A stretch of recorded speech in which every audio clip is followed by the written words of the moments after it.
Ya, baik ya. Bismillahirrahmanirrahim. Assalamualaikum warahmatullahi wabarakatuh. Ya, alhamdulillahirabbil alamin. Bapak Ibu yang saya hormati, pada kesempatan pagi hari ini menjelang siang hari ini kita bisa berjumpa kembali. Ini semuanya dalam kondisi sehat semuanya ya.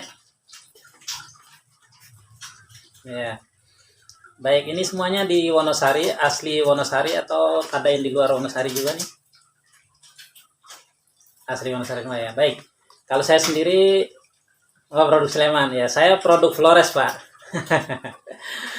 Ya, ya tetap merah putih betul, Pak. Ya, mungkin ada yang belum kenal wajah saya, mungkin saya perkenalkan dulu, nanti dikira teroris kan repot.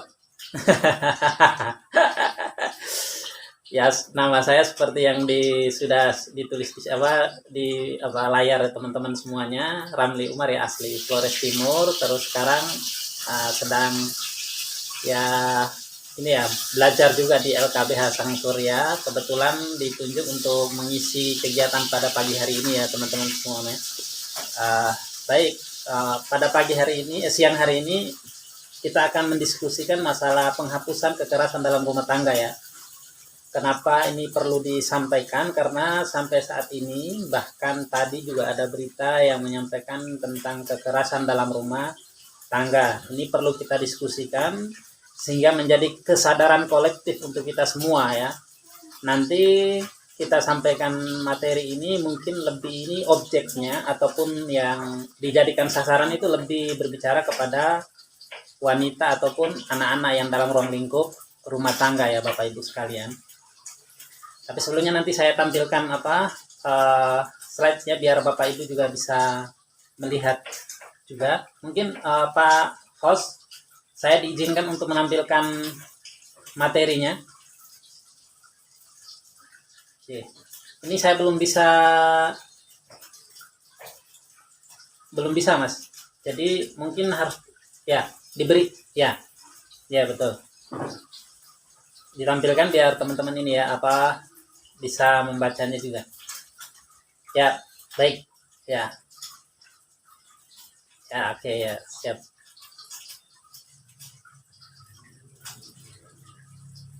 Nah, jadi apa tema yang perlu yang akan kita diskusikan pada siang hari ini teman-teman semuanya? Saya manggilnya teman-teman ya, karena saya lebih suka menyebutnya teman ya.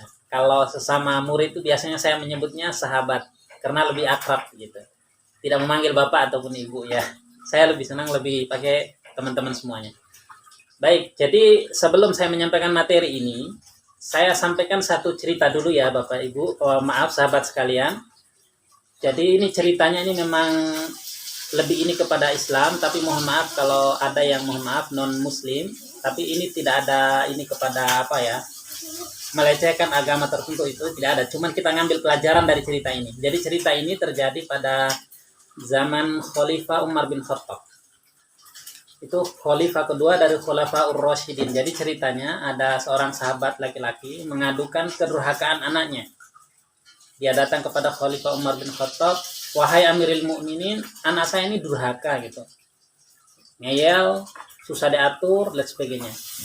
Nah, mendengar cerita itu, Umar bin Khattab ini selaku pemimpin yang waktu itu sangat bijaksana, tidak langsung percaya kepada informasi bapak itu, tapi dia suruh ajudannya untuk memanggil anak yang bersangkutan. Akhirnya anaknya setelah ketemu dihadapkan kepada Khalifah Umar bin Khattab. Setelah sampai Khalifah Umar bin Khattab, Khalifah bertanya, "Bapakmu ini mengadukan kamu durhaka. Sebenarnya itu ceritanya seperti apa toh?" gitu.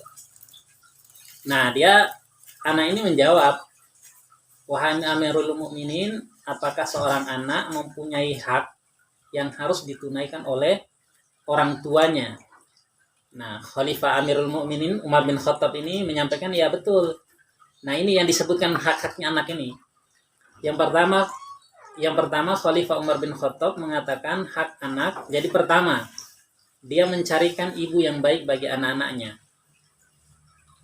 Yang kedua, memberikan nama yang baik bagi anak-anaknya. Dan yang ketiga yaitu mengajarkan Al-Quran kepada anak-anaknya.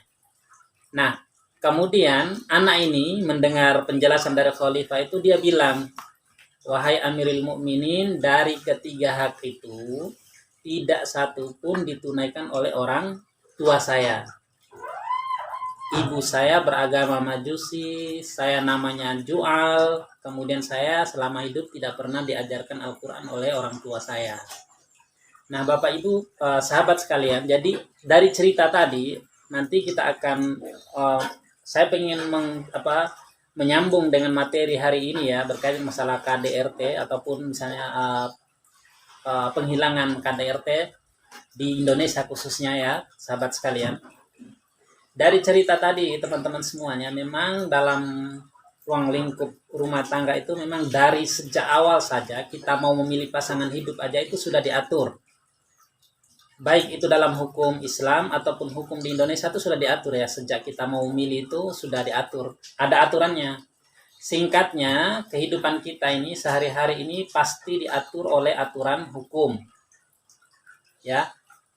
Orang yang salah saja itu juga hak-haknya itu diatur dalam hukum ya, itu diatur dalam peraturan perundang-undangan gitu ya. Apalagi misalnya kita sebagai korban, itu pasti undang-undang sangat melindungi hal tersebut. Nah, pagi hari ini kita akan memberikan informasi berkaitan masalah KDRT. Saya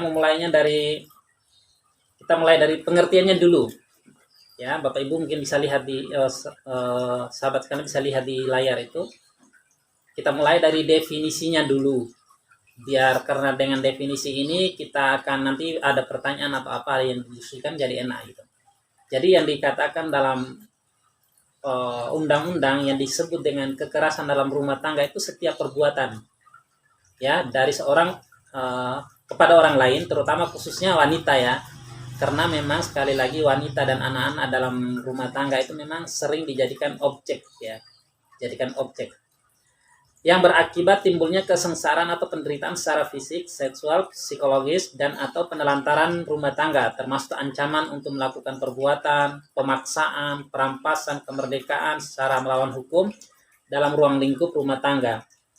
Jadi Bapak Ibu sekalian, apapun perbuatan yang dilakukan oleh kita dalam rumah tangga misalnya kepada orang lain, khususnya anak-anak ataupun perempuan ya, dalam hal ini istri misalnya, itu yang akan menimbulkan kesengsaraan baik itu fisik, mental, maupun bahkan ekonomi, itu dilarang oleh Undang-Undang Indonesia. Kalau dalam Islam larangannya jelas lebih keras lagi ya, untuk KDRT kan larangannya jelas lebih keras lagi. Nah, nanti kita akan berdiskusikan nanti kekerasan yang dimaksud dengan kekerasan itu apa saja macam-macamnya, nanti insya Allah nanti ada materinya ada. Jadi kita pahami dulu bahwa kekerasan yang dilakukan oleh seorang kepada orang lain khususnya wanita ataupun anak dalam lingkup keluarga ini yang disebut dengan KDRT.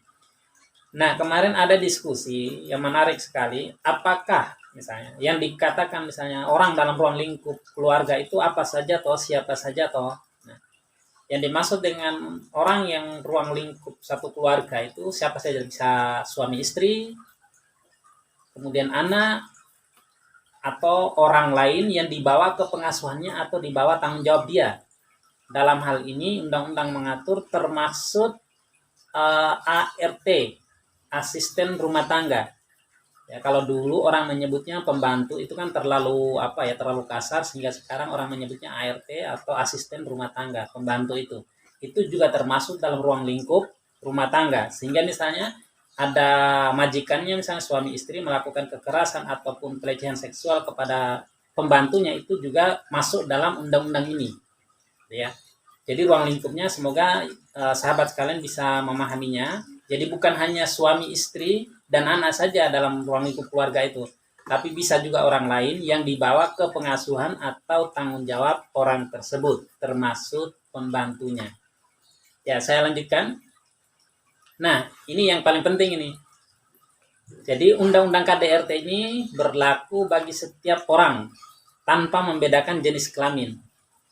Jadi bisa saja kalau selama ini berita yang kita dengar itu kan KDRT dilakukan oleh suami kepada istri ataupun suami kepada anak-anaknya.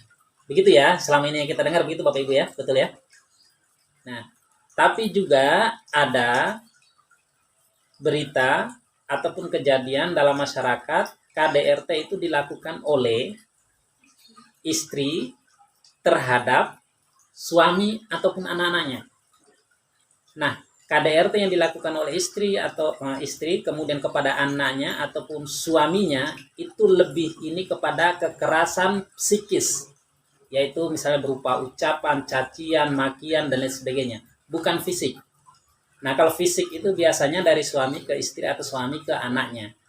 Kalau dari istri ke suami atau istri ke anak-anaknya itu biasanya itu kekerasan psikis, ya. Jadi dalam undang-undang ini Bapak Ibu sahabat sekalian itu tidak membedakan hanya melindungi perempuan saja, anak saja, tapi juga laki-laki, ya. Jadi tidak membedakan jenis kelaminnya. Nah, pasal 26 Undang-Undang KDRT memberikan hak bagi korban untuk melaporkan langsung, ya, bisa langsung atau bisa juga dikuasakan kepada orang lain.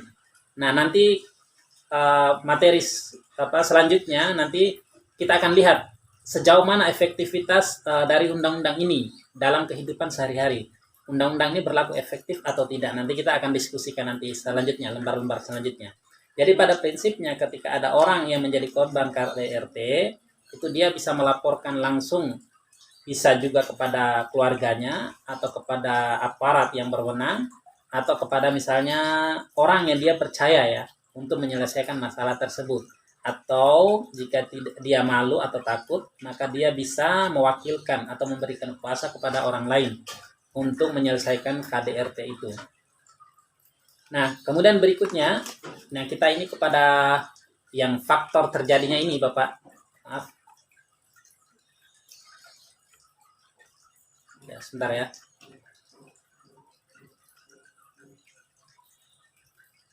Ya.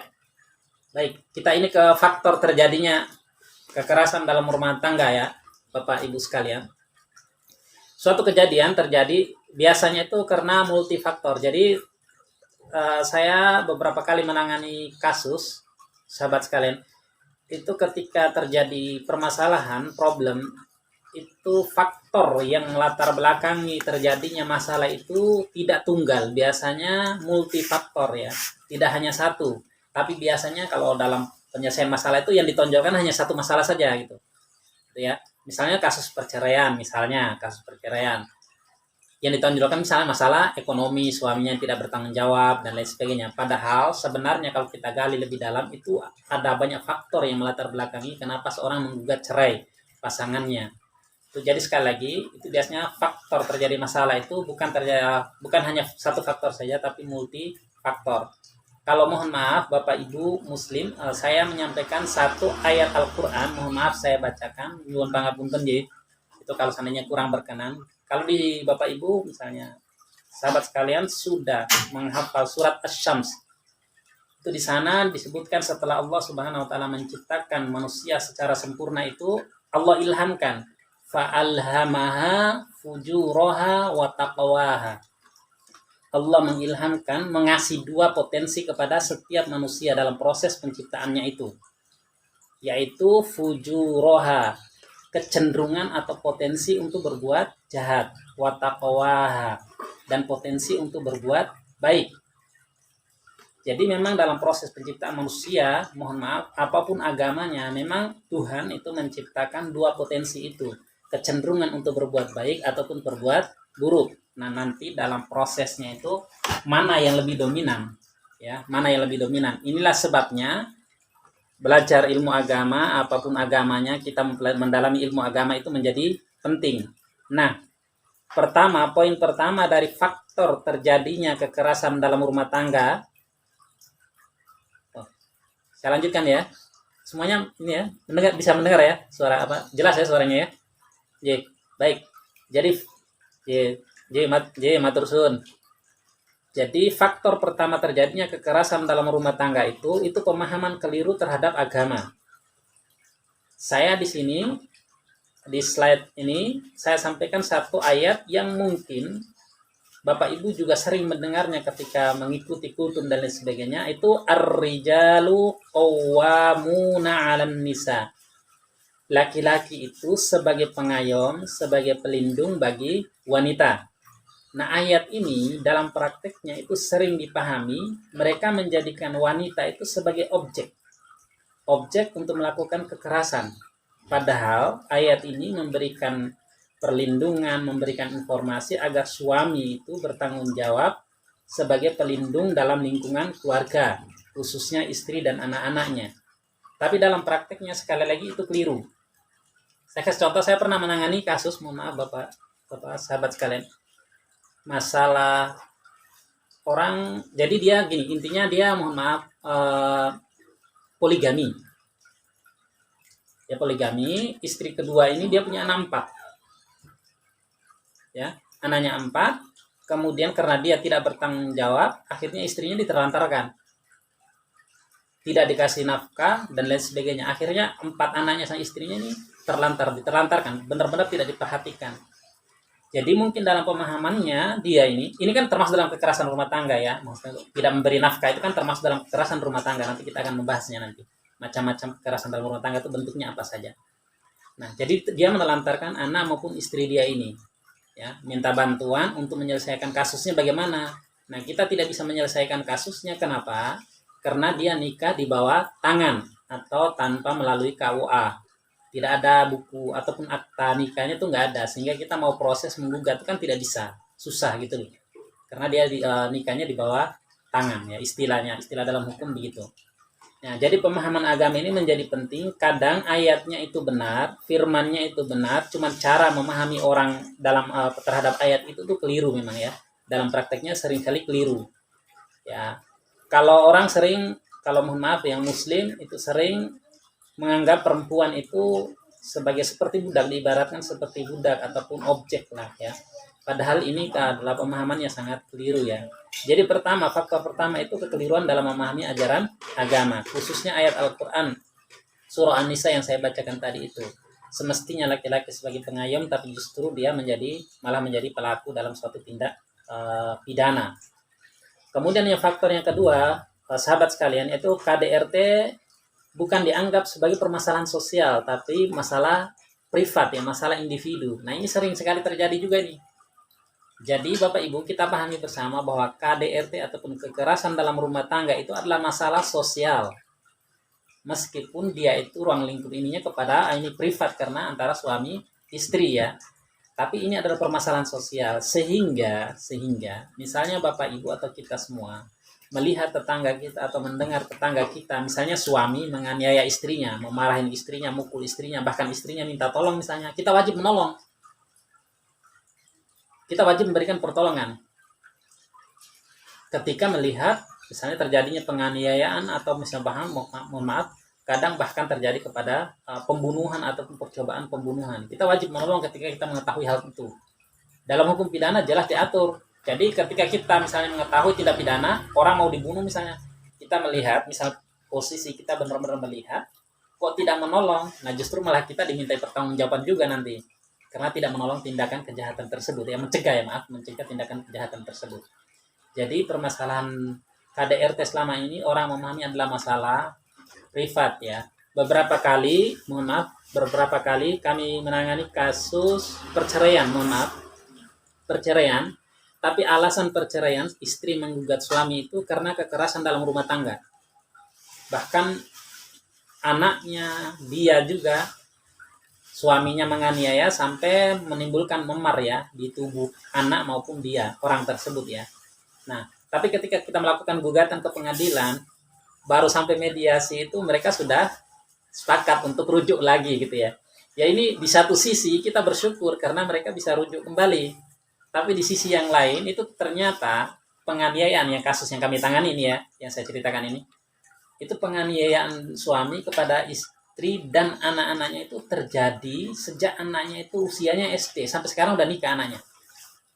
Berarti kan terjadi terus-menerus ya. Tapi istri berusaha untuk menahan ya, mungkin tidak menggugat cerai dan lain sebagainya.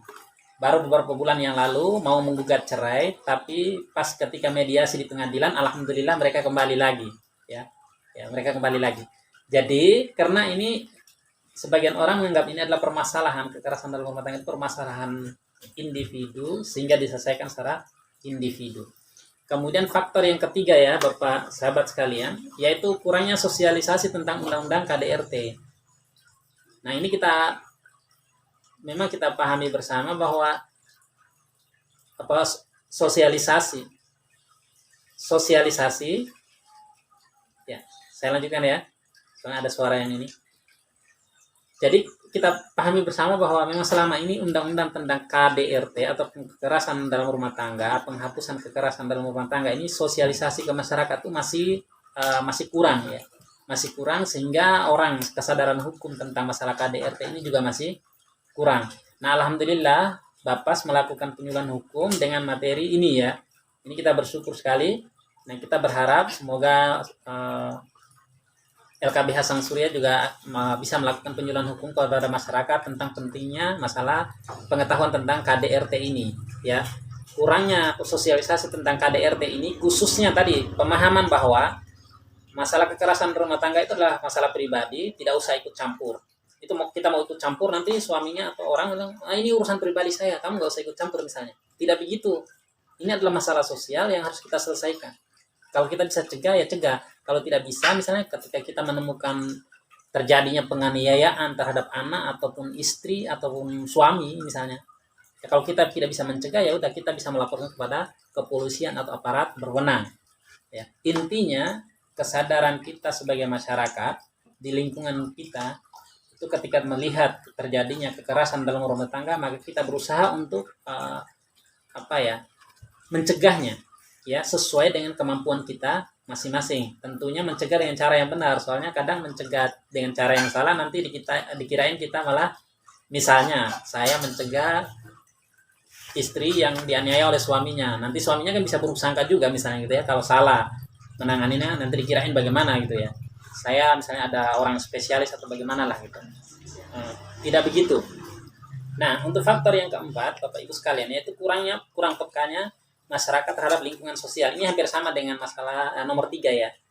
Jadi memang kadang di masyarakat kita kurang peka dengan lingkungan kita, dengan orang tetangga kita, khususnya berkaitan masalah KDRT. Ya. Kalau misalnya kita tahu punya kesadaran hukum bersama, ketika kita tahu misalnya ada kekerasan dalam rumah tangga di tetangga kita misalnya, maka kita bisa mencegah ketika kita memiliki kesadaran hukum, kita memiliki kesadaran sosial terhadap lingkungan sekitar kita, ya. Itu 4 faktor terjadinya kekerasan dalam rumah tangga. Mungkin ada faktor-faktor lain, ya. Tapi saya tulisnya di sini 4 faktor itu, Bapak Ibu sekalian. Ya, saya lanjutkan. Nah, kemudian bentuknya ini. Sekarang ini ke bentuknya ya, ke bentuk-bentuk kekerasan yang dimaksud dengan kekerasan dalam rumah tangga itu bentuknya apa saja. Mungkin selama ini ketika kita mendengar kata kekerasan di benak kita hanya muncul kekerasan seperti menganiaya, memukul, menampar, menendang dan lain sebagainya. Tapi dalam hukum ya, undang-undang tentang penghapusan kekerasan dalam rumah tangga ini Bapak Ibu sekalian, itu ternyata kekerasan itu tidak hanya kekerasan fisik. Ya, kita mulai dari poin pertama, kekerasan fisik merupakan perbuatan yang mengakibatkan rasa sakit ya, teman-teman semuanya. Jadi misalnya seperti memukul, menendang, menjambak misalnya, menganiaya itu juga termasuk kekerasan fisik. Kemudian yang kedua itu kekerasan psikis. Ya. Kekerasan fisik tadi itu jadi dia bisa dilihat secara nyata ya. Akibat dari kekerasan itu bisa kita lihat secara nyata. Misalnya kalau memukul mungkin ada bekasnya, bekas memarnya, apalah, menganiaya misalnya ada bekas lukanya dan lain sebagainya. Kalau kekerasan fisik ini kita bisa melihat secara nyata akibat dari tindakan kekerasan tersebut. Kemudian yang kedua itu kekerasan psikis. Nah, ini lebih kepada verbal ya, lisan ya. Jadi misalnya kita mencemooh orang, menghina orang lain, memaki orang lain, ini merupakan bentuk kekerasan psikis ya. Nah, ya, ini kan tidak ada bekasnya ya. Dia hanya yang dirasakan itu adalah yang bersangkutan ataupun korbannya ini ya. Nah, saya sudah bilang tadi bahwa kekerasan psikis ini itu lebih banyak, mohon maaf, ketika terjadi kekerasan dalam rumah tangga dari istri ke suami ataupun anaknya itu lebih banyak, yaitu kekerasan psikis ini. Misalnya ada istri begini, wah kamu pulang pergi berangkat pagi pulang sore, tapi mau bawa pulang uang hanya segini misalnya gitu ya. Buruh harian bawa uang hanya segini misalnya, ini tidak cukup untuk beli ini itu untuk makan dan sebagainya. Ini merupakan bentuk kekerasan verbal ya dalam rumah tangga yang dilakukan oleh istri terhadap pasangannya ataupun suaminya ya. Begitu juga yang lainnya ya, begitu juga kekerasan verbal yang lainnya, misalnya oh kamu gimana ya, kok bentukmu kayak gini misalnya, itu kekerasan verbal ya. Oh kok awalnya kok langsing, sekarang kok ya ora berbentuk misalnya gitu itu kekerasan verbal tanpa kita sadari ya. Makanya perlu menjaga lisan juga memang ya Bapak Ibu sekalian. Jadi perlu kesadaran kolektif antara suami istri. Kalau saya sendiri, untuk mencegah kekerasan dalam rumah tangga itu, baik itu kekerasan fisik, psikis maupun seksual, ekonomi itu, saya selalu menyampaikan, jadi gini, kalau dalam rumah tangga itu suami istri itu kalau hidupnya saling menuntut, udah nggak bakalan akur itu rumah tangga itu. Sebaliknya ketika dalam hidup rumah tangga itu misalnya selalu memberi pelayanan, selalu ya intinya memberikan pelayanan, memberikan penghormatan terhadap pasangan hidupnya, insya Allah saya pikir kehidupan rumah tangganya itu lebih damai, adem, ayem gitu ya Bapak Ibu sekalian. Tapi sebaliknya kalau terlalu banyak tuntutan kepada pasangan kita, maka yang terjadi adalah cekcok. Uang nafkah kurang, cekcok. Ya begitu ya. Masakannya mungkin kurang pas, ya cekcok, bisa jadi masalah. Gitu ya. Cara mencet pas mandi, cara mencet Pepsodentnya itu mulai dari belakang atau dari depan, itu bisa juga menjadi masalah ketika suami istri tidak, itu benar-benar terjadi ya. Jadi kadang suami istri tidak paham, jadi suami kebiasaannya mencet kalau misalnya, mohon maaf ini masalah sepele ya, tapi bisa menjadi ya masalah problem ya. Jadi suami kalau ini mandi pencet Pepsodent pasta itu dari belakang. Kalau istri misalnya dari kepalanya itu kan tidak kop. Kalau seandainya tidak ada kesamaan ya pemahaman dari kedua belah pihak, ya maka nanti saling menyalahkan. Ya terjadi adalah cekcok ya, perang mulut nanti jadinya. Ya, baik Bapak Ibu sekalian. Kemudian berikutnya kekerasan seksual. Nah kekerasan seksual ini, wah ini masya Allah di Indonesia ini luar biasa. Yang dalam rumah tangga ya dilakukan oleh ayah, mohon maaf, terhadap anak putrinya, kemudian dilakukan oleh suami kepada pembantunya misalnya, atau orang dalam asuhannya, itu sering sekali terjadi. Nah kemarin kalau Bapak Ibu sahabat sekalian kalau mendengar berita ada dosen yang di Jawa Timur yang melakukan tindakan asusila kepada anak di bawah asuhannya karena tinggal dalam satu rumah. Kemudian dia melakukan kekerasan seksual itu, akhirnya sampai sekarang kan diproses ya, begitu juga kekerasan seksual kepada yang lainnya, pembantu, anak perempuan, ataupun orang dalam ruang lingkup keluarga tersebut ya. Ini juga sering kali terjadi. Nah saya sendiri Bapak Ibu sahabat sekalian, jadi melihat kasus pelecehan seksual ini ya, itu saya sendiri ketika melihat faktor yang orang melakukan tindakan seksual itu, melihat faktornya itu, ternyata kalau seandainya kita memahami ajaran agama secara baik dan benar itu insya Allah bisa mencegahnya. Misal faktor orang melakukan pelecehan seksual itu dalam ruang lingkup keluarga itu misalnya dilakukan oleh bapak kepada anak ataupun perempuan yang di bawah asuhannya misalnya, karena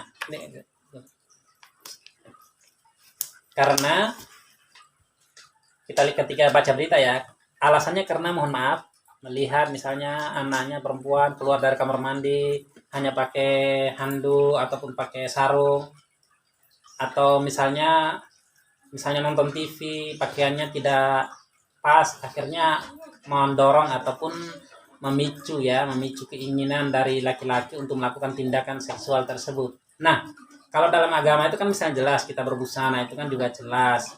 Kalau dalam, mohon maaf, kalau Bapak Ibu Muslim, saya sampaikan, misalnya dalam Islam itu pencegahan kekerasan seksual dalam rumah tangga itu sudah dicegah sejak kecil. Misalnya, ketika anak usia 10 tahun, itu disuruh memisahkan antara tidurnya anak laki-laki sama anak perempuan ketika usia 10 tahun. Dari sejak kecil saja itu sudah disuruh pisah. Ini dalam rangka preventif ya, pencegahan kekerasan seksual yang terjadi dalam ruang lingkup keluarga. Kemudian berikutnya, sahabat sekalian, yaitu kekerasan ekonomi atau kekerasan finansial, yaitu berupa penelantaran ya. Itu baik itu penelantaran kebutuhan masalah nafkah maupun masalah kebutuhan batin ya. Itu termasuk kekerasan dalam rumah tangga. Penelantaran ekonomi ini Bapak sahabat sekalian, itu di kasus yang kami tangani tentang masalah perceraian itu sering terjadi penelantaran ekonomi ini. Jadi dia merasa tidak cukup, istri merasa tidak cukup dengan penghasilan suaminya, akhir menggugat cerai. Nah ini karena kurangnya pemahaman antara kedua belah pihak ini. Nah dulu mohon maaf ya, saat pacaran misalnya itu kan, wah saya pengen sehidup semati bersama kamu, misalnya sengsara bahagia ya bersama saat pacaran gitu ya.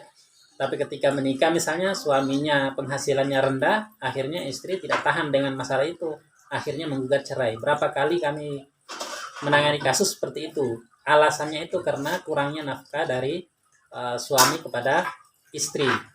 Begitu juga dalam kehidupan sehari-hari sahabat sekalian, itu juga kita sering melihat suami tidak bertanggung jawab terhadap nafkah ya, nafkah ekonomi, nafkah lahir untuk kehidupan rumah tangga mereka ya.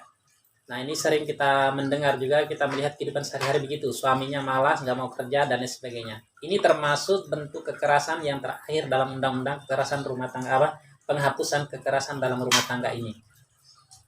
Nah kemudian berikutnya sanksinya, Bapak sahabat sekalian, sanksinya ya, saya baca agak ini cepat.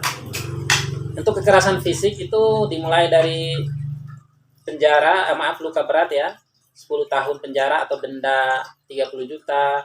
Kalau menyebabkan kematian 15 tahun penjara atau denda 45 juta. Kemudian luka ringan 4 bulan penjara atau denda 5 juta. Ini sanksi dalam Undang-Undang Penghapusan Kekerasan dalam Rumah Tangga ini sudah sangat jelas Bapak Ibu. Tapi kita jarang mendengar berita ataupun informasi bahwa ada orang laki-laki dihukum karena kekerasan ini. Meskipun dalam prakteknya banyak sekali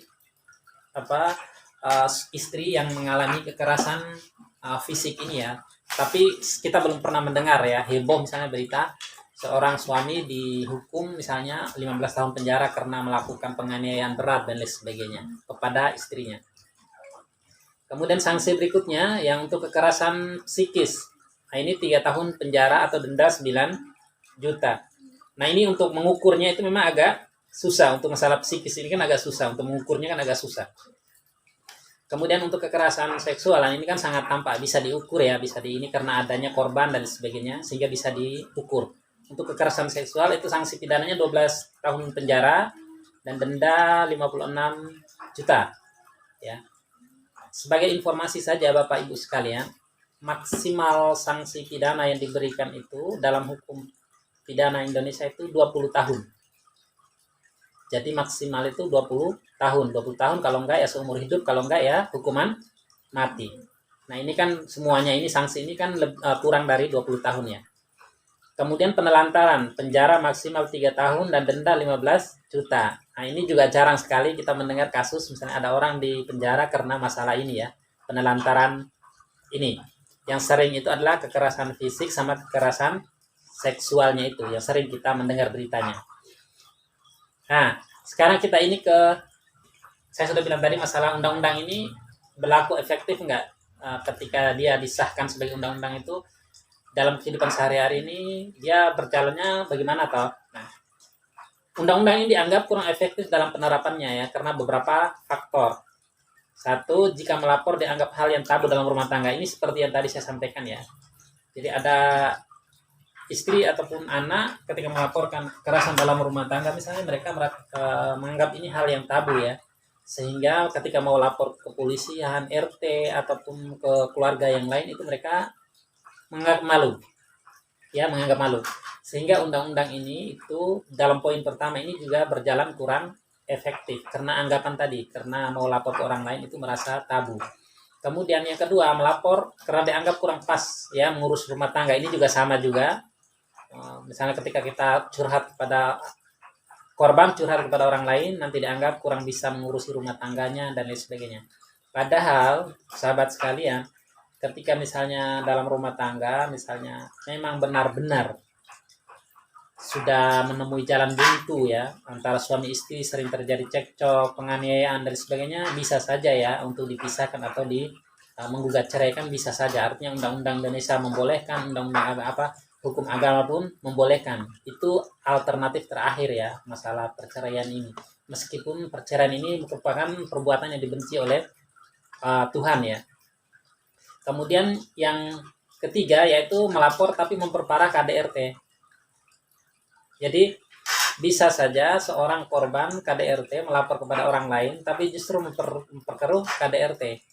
Dia lapor kepada orang lain, cerita kepada orang lain, mencari solusi, tapi setelah balik ke rumah malah semakin menjadi ya tindakan kekerasan dilakukan oleh suami kepada istrinya tersebut karena dia melapor ataupun cerita kepada orang lain. Nah, sahabat sekalian, Bapak Ibu, saya selalu memesankan, mohon maaf ini karena saya kalau sering menyebut masalah agama itu mohon maaf, karena kita semua apapun agamanya kan kita beragama, semua agama saya meyakini mengajarkan hal-hal yang baik, nilai-nilai kebaikan. Tidak ada agama yang mengajarkan kejelekan, misalnya melakukan penganiayaan kepada orang lain, kejahatan kepada orang lain, tidak ada. Semua agama mengajarkan nilai-nilai kebaikan. Sehingga Bapak Ibu sekalian, ketika kita curhat misalnya, seorang istri curhat cerita kepada tetangganya, itu usahakan poin yang perlu dipegang itu, orang yang kita mintai atau kita ceritain tentang masalah KDRT itu bisa nggak dia menyelesaikan problem itu. Ini perlu dicatat nih, khususnya ini kan tadi saya lihat ada ibu-ibu ya, apakah itu peserta ataupun yang dari Bapas misalnya, saya tidak tahu. Tapi yang jelas Bapak Ibu sekalian, ketika kita melapor atau curhat orang lain tentang masalah KDRT ataupun masalah rumah tangga kita, itu kita pastikan dulu bahwa orang yang kita ceritai, kita curhati itu bisa memberikan solusi dari permasalahan yang kita cerita. Nah, ini berarti bisa menyelesaikan masalah. Ketika misalnya kita ceritakan kepada orang lain, tetangga kita, yang tetangga ataupun orang itu tidak bisa memberikan solusi, maka jangan dilakukan. Karena dengan menceritakan seperti itu, justru nanti memperkeruh suasana dalam rumah tangga. Jadi pandai-pandailah mencerita ataupun curhat kepada orang lain tentang urusan rumah tangga ini ya, sahabat sekalian. Kemudian berikutnya adanya kekhawatiran ya terjadinya perceraian. Ini juga sering kami tangani. Ketika kita mau menggugat cerai, bahkan sudah mau masuk di pengadilan itu, dia masih memikirkan anaknya. Ibu ini masih memikirkan anaknya. Anakku nanti besok gimana ya Mas? Gimana ya Pak? Kalau seandainya saya pisah sama suami saya itu bagaimana anak saya, nasib anak saya itu bagaimana? Akhirnya tidak jarang juga akhirnya mereka kembali lagi rujuk kembali ya. Jadi undang-undang ini dari poin 1 sampai 4 ini memang kurang efektif ya. Dalam penerapannya memang masih kurang efektif. Kemudian nomor 5, tidak mendapat tanggapan positif dari aparat keamanan ya. Jadi kadang kita lapor ke kepolisian masalah kekerasan rumah tangga ini, kadang polisi juga beranggapan bahwa ini adalah masalah pribadi, privat, sehingga diselesaikan secara kekeluargaan, musyawarah dalam keluarga ya. Padahal kadang orang yang melapor ini, korban ini sudah dianiaya sedemikian rupa ya, tapi justru laporannya itu tidak ditindaklanjuti oleh kepolisian. Ini yang menjadi kekhawatiran dan menjadi prihatin kita. Saya juga merasa prihatin juga ya. Padahal misalnya dia datang lapor misalnya, atau bahkan membawakan hasil visum misalnya dari KDRT yang dia alami, tapi justru ditolak atau tidak ditindaklanjuti oleh kepolisian. Kemudian berikutnya, sulitnya alat bukti ya. Ini memang untuk mendapatkan alat bukti dalam kekerasan dalam rumah tangga ini memang agak susah, Bapak Ibu sekalian ya. Tapi bisa saja yang lebih tampak itu ketika terjadi kekerasan fisik, ya. Kekerasan fisik insya Allah bisa dilakukan visum dan sebagainya. Ya. Nah, kemudian adanya anggapan bahwa besarnya biaya harus ditanggung oleh pelapor. Sahabat sekalian, ketika menjadi korban kekerasan dalam rumah tangga, lapor ke polisian ataupun keamanan, aparat keamanan itu tidak bayar ya, tidak bayar.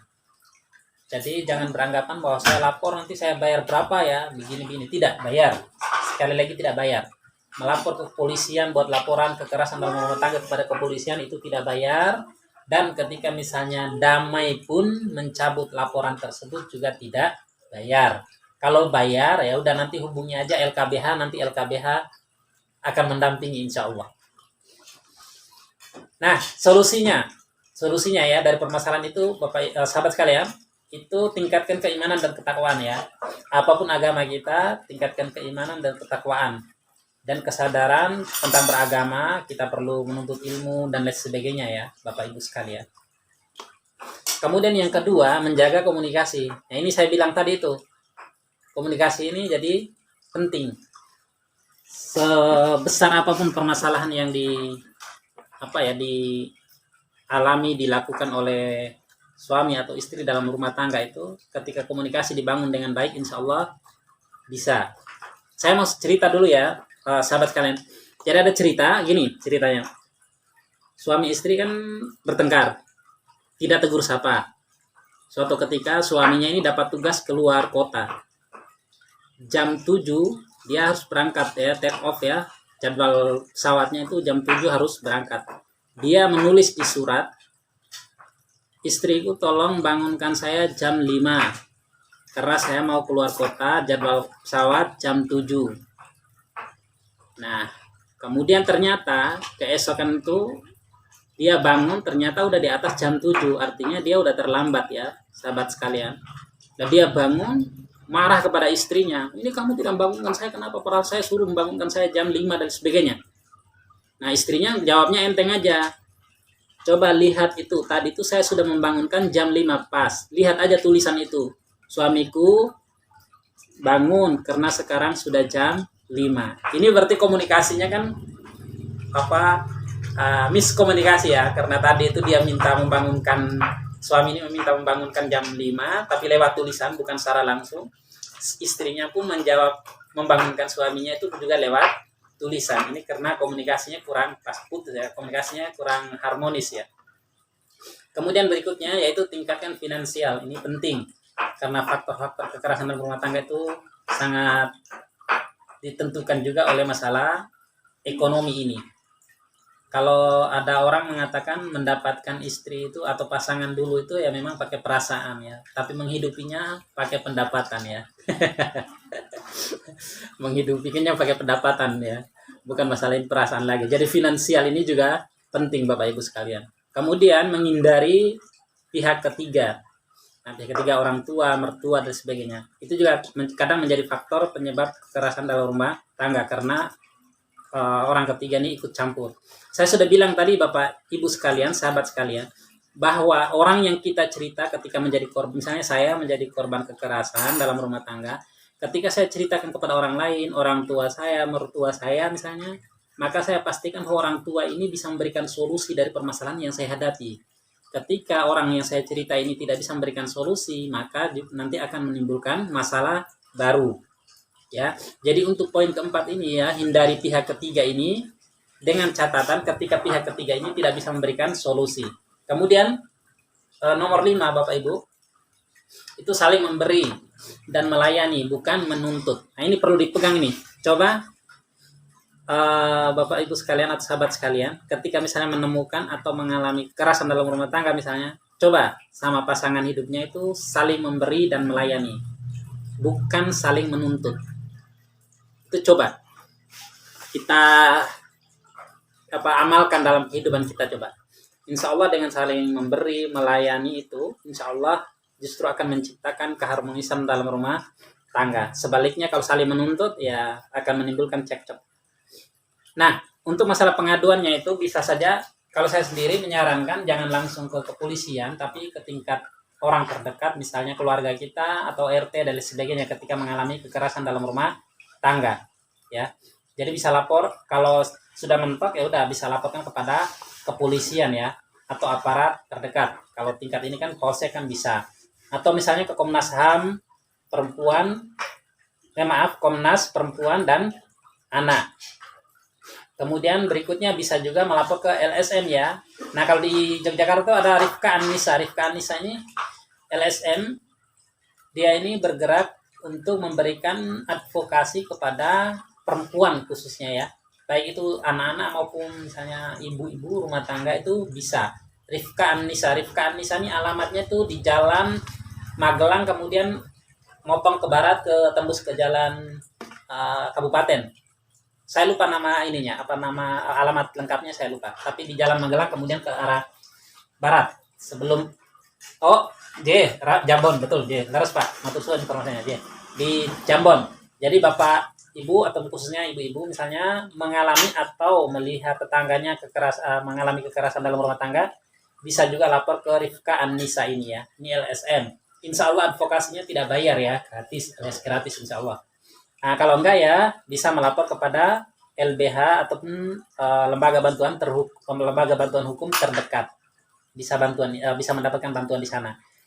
Misalnya ada yang Mas ini kalau seandainya kita mau lapor takutnya memikirkan biayanya mahal.